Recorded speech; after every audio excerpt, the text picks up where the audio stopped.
प्यारे माता पिता, भाइयों और बहनों, हम प्रभु प्रकाश का संदेश लेकर आपके सामने हाजिर हुए हैं। प्रभु प्रकाश 3 महत्वपूर्ण घटनाओं को जो यीशु के जीवन में घटित हुआ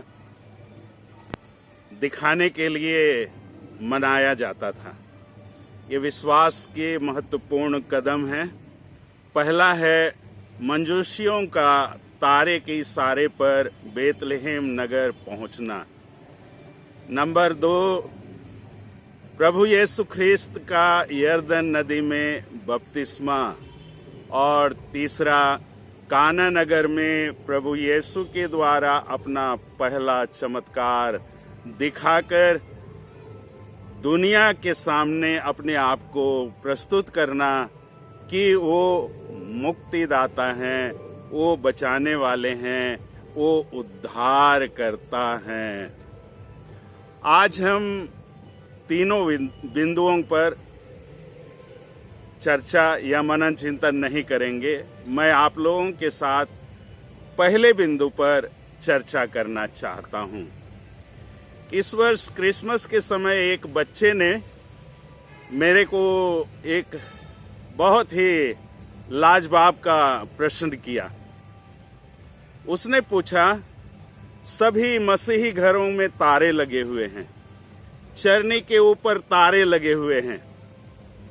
बच्चे ने अपनी माँ से पूछा, माँ, ये तारे कहाँ से आए?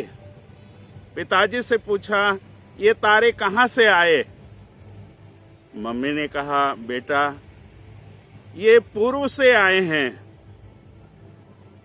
संत मत्ती के सुसमाचार अध्याय 2 पद संख्या 1 में बाइबल हमें बताता है कि 3 मंजूसी पूर्व से तारे को देख करके बेतलहम नगर आए। ये तारा पूर्व से उन्हें इशारा करते आया, परंतु बच्चे ने पूछा, पूर्व में ये तारा कहाँ से आया?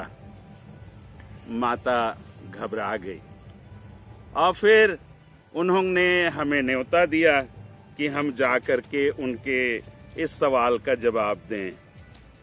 बच्चे को हमने कहा कि ये तारा हमें बाइबल से प्राप्त होता है। बाइबल में कहाँ लिखा है ये तारा? उत्पत्ति ग्रंथ अध्याय 1 पद संख्या 14। ईश्वर ने कहा, दिन और रात को अलग कर देने के लिए आकाश में नक्षत्र हों, उनके इशारे पर पर्व निर्धारित किए जाएं और दिनों तथा वर्षों की गिनती हो। वे पृथ्वी को प्रकाश देने के लिए आकाश में जगमगाते रहें, और ऐसा ही हुआ। 16 पद संख्या में बताते हैं, ईश्वर ने 2 प्रधान नक्षत्र बनाए, दिन के लिए एक बड़ा और रात के लिए एक छोटा, और 7 तारे भी।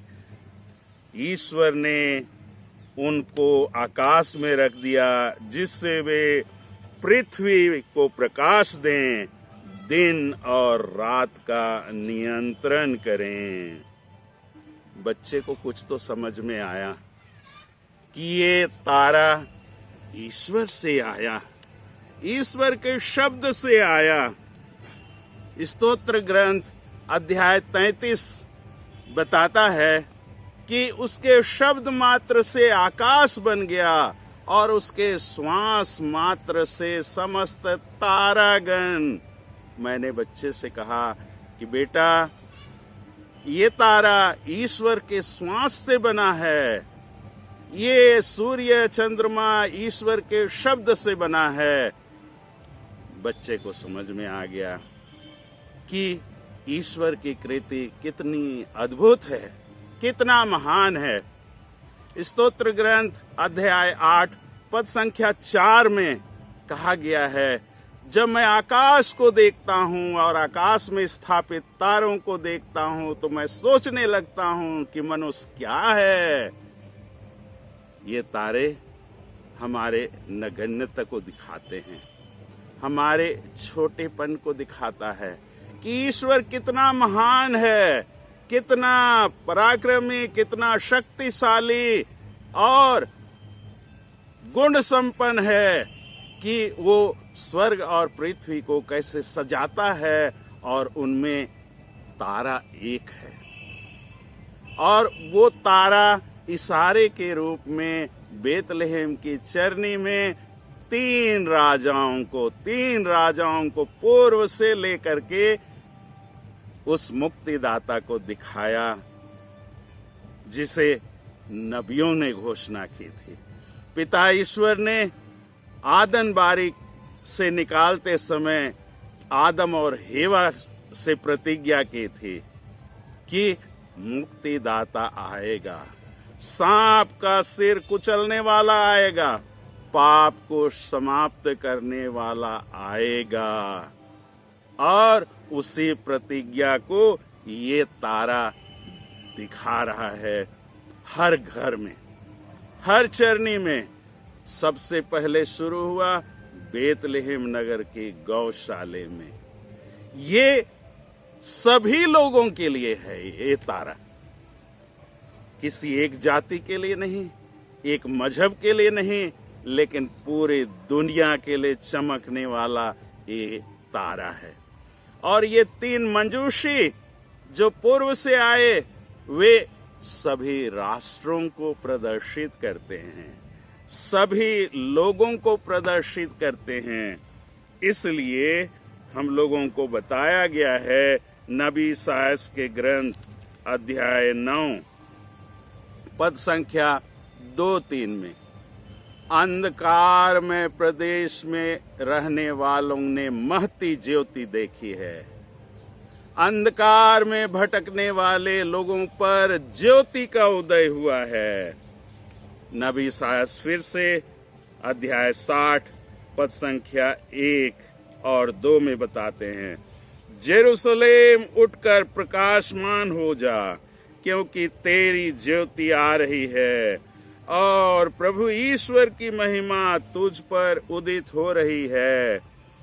पृथ्वी पर अंधेरा छाया हुआ है और राष्ट्रों में घोर अंधकार, किंतु तुझ पर प्रभु उदित हो रहा है, तेरे ऊपर उसकी महिमा प्रकट हो रही है।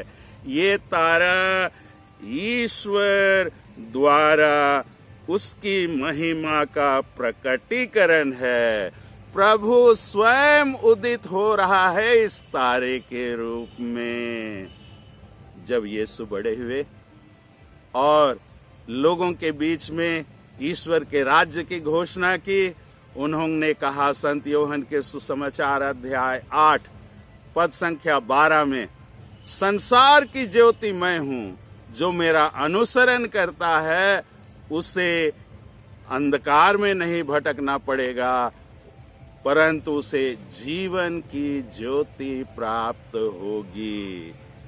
संत यूहन्ना अपने सुसमाचार अध्याय 1 पद संख्या 4 में कहते हैं, वह ज्योति मनुष्यों का जीवन था। वह ज्योति संसार में आया और वह ज्योति मनुष्यों का जीवन था। उस ज्योति को अंधकार ने नहीं बुझाया, वह मनुष्यों को ज्योति प्रदान करने वाला जीवन था। आगे चल करके यीशु इस कार्य को मनुष्यों के लिए हस्तांतरित करते हैं। संत मत्ती का सुसमाचार अध्याय 5 पद संख्या 14 में कहते हैं, तुम संसार की ज्योति हो। पहाड़ पर बसा हुआ नगर छिप नहीं सकता। कोई भी व्यक्ति दीपक जलाकर पैमाने के नीचे नहीं, लेकिन दीवट पर रखते हैं, जिससे कि आने जाने वाले लोगों को वह प्रकाश दे सके। यीशु कहते हैं, तुम्हारे भले कार्यों को देखकर वे पिता ईश्वर की महिमा करें। तुम्हारे भले कार्य ईश्वर की ज्योति बन जाएं। तुम अपने भले कार्यों के कारण तुम चमकोगे इस दुनिया में। संत मती अपने सुसमाचार अध्याय 13 पद संख्या 43 में अच्छे और बुरे बीज का दृष्टांत सुनाते समय वो कहते हैं कि जो अच्छे बीज ग्रहण करेंगे और उसे फल में बदलेंगे, संत मती यीशु के मुख से ये महत्वपूर्ण घोषणा करवाते हैं कि वे लोग ईश्वर के राज में सूर्य की तरह चमकेंगे। वे लोग पिता ईश्वर के राज में सूर्य की तरह चमकेंगे। यीशु स्वयं संत मती के सुसमाचार अध्याय 17 पद संख्या 2 में पर्वत पर उनका रूपांतरण हुआ और वह सूर्य की तरह चमकने लगे। उनका मुखमंडल सूर्य की तरह दीप्तमान हो गया। मूसा निर्गमन ग्रंथ अध्याय 34 पद संख्या 29 में ईश्वर के साथ संपर्क में रहने के कारण उसका चेहरा, उसका मुखमंडल दीप्तमान हो गया। वो सूर्य, वो तारा अब मनुष्यों में आ गया, मूसा में आ गया, यीशु में आ गया। पर्वत पर यीशु का मुखमंडल सूर्य की तरह चमकने लगा।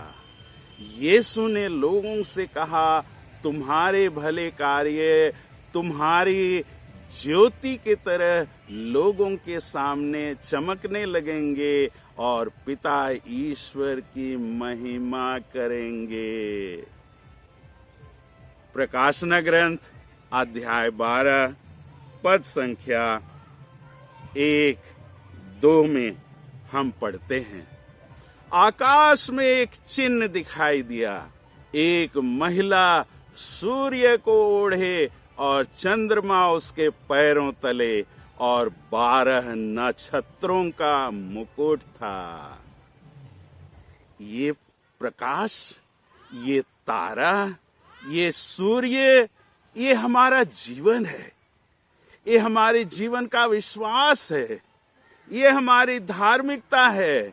ये हमारे जीवन के क्रियाकलाप हैं। बेतलहम के गौशाले में चमकने वाला तारा, हमारे घरों में क्रिसमस के मौसम में चमकने वाला तारा, ये तारा आज मनुष्य बन गया है। प्रभु का प्रकाशना आपको और मुझको एक तारा बनने के लिए आह्वान कर रहा है कि हम अपने भले कार्यों के द्वारा, सुसमाचार का प्रचार करने के द्वारा, अपने उत्तम जीवन के द्वारा हम तारे बन जाएं। हम अपने आदर्श जीवन के द्वारा तारा जैसे 3 मंजूषियों को बेतलहम लेकर के आया, वैसे हम वचन और कर्म से लोगों को यीशु के पास ले आए। हम हमारे अंदर में चमकने वाले उस तारे को दूसरों को प्रदान करें, दूसरों को दें, जैसे माता मरियम ने वचन को ग्रहण किया, वो दिव्य वचन उसके जीवन को प्रकाशित किया और उस प्रकाशना को हम पढ़ते हैं कि उसके सर पर 12 नक्षत्रों का मुकुट और वो सूर्य को ओढ़े हुए और चंद्रमा उसके पैरों तले था और वह सांप को कुचल दी। ये सांप हमारे जीवन की बुराई है, ये हमारे जीवन की बीमारियां हैं, ये हमारे जीवन की समस्याएं हैं, ये हमारे जीवन के बहुत बड़े बाधक तत्व अंधेरे हैं जो हम लोगों को प्रकाशित होने में बाधा डालती हैं। ये हमको प्रकाश में आने से रोकती हैं, वे यीशु के पास आने से रोकती हैं। माता पिता भाइयों और बहनों, प्रभु का प्रकाशना आपको एक तारे बनने के लिए आमंत्रित करता है, आपको प्रकाशित होने के लिए आमंत्रित करता है, आपको समस्याओं से ऊपर उठने, अंधेरे से ऊपर उठने और भले कार्यों के द्वारा आपको ईश्वर के ज्योति बनने के लिए आमंत्रित करता है। तुम संसार की ज्योति हो। मैं आप लोगों को इन्हीं शब्दों से प्रभु प्रकाश के त्योहार की शुभकामना देता हूँ।